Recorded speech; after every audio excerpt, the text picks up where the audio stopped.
যে কোনো সময় আমাদের মৃত্যুর ডাক চলে আসতে পারে। এ কারণে মৃত্যুর জন্য আমাদেরকে তৈয়ার হতে হবে, মৃত্যুর জন্য আমাদেরকে প্রস্তুতি নিতে হবে। আমরা কিভাবে মৃত্যুর জন্য তৈয়ার হব, কিভাবে মৃত্যুর জন্য?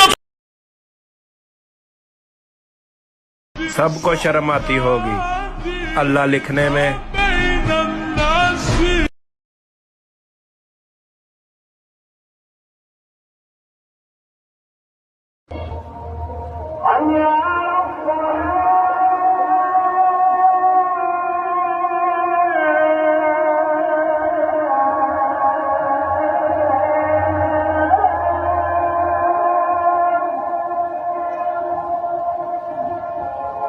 ऊपर मत करना, तुझे कसम है, अल्लाह का नाम लिखो, शेयर कर।